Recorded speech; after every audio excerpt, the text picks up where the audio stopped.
qu'au bout de plus de 20 ans d'activité, je ne sentais pas ma place, j'ai frisé 2 burn-out.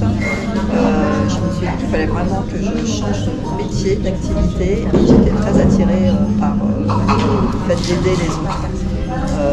J'ai toujours aimé aider les autres et j'ai toujours aimé l'aspect psychologique. Donc du coup j'ai eu envie d'être dans la thérapie. Comment définiriez-vous votre approche en quelques mots? Mon approche,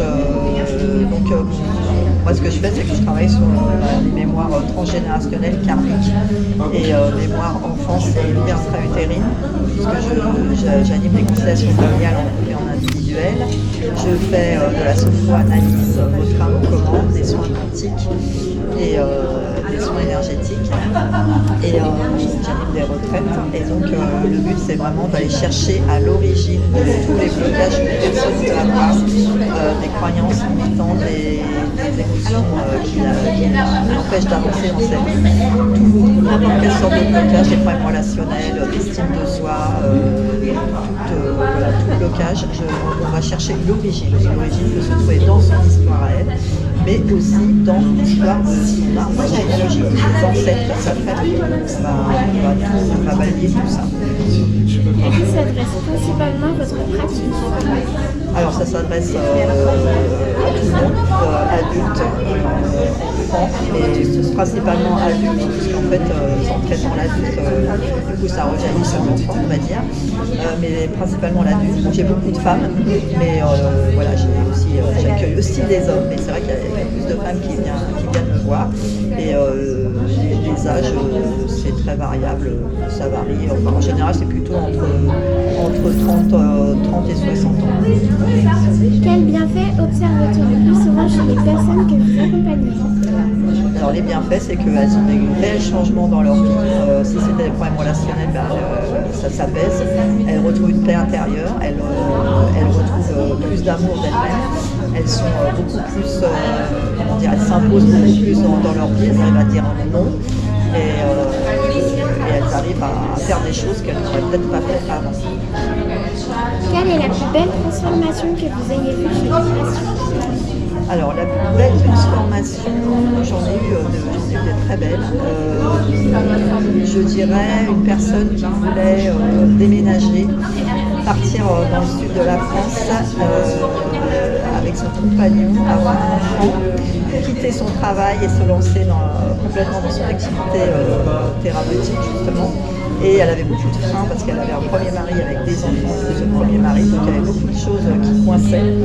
Et en fait, on a fait des constellations individuelles uniquement, et au bout de deux ou trois constellations pour elle et une pour son compagnon, elle a réussi à partir, à avoir l'accord de son premier mari, à partir dans le sud de la France avec son compagnon, et elle s'est retrouvée enceinte très rapidement et elle a quitté son métier et est complètement épanouie dans le secteur qu'elle exerce maintenant dans la thérapie. Comment abordez-vous une première séance avec quelqu'un qui ne connaît pas du tout votre discipline? Je vais expliquer. Tout d'abord, je vais expliquer en quoi ça consiste, la séance, ce que ça peut faire débloquer et aussi évidemment la rassurer si elle a des angoisses ou un peu de stress par rapport à cette séance. Je vais la rassurer un peu comment ça va se passer et que je l'accompagne, je suis toujours là au début. Quelle est la différence entre sophrologie et sophroanalyse selon vous? Alors c'est complètement différent. La sophrologie, c'est une méthode qui va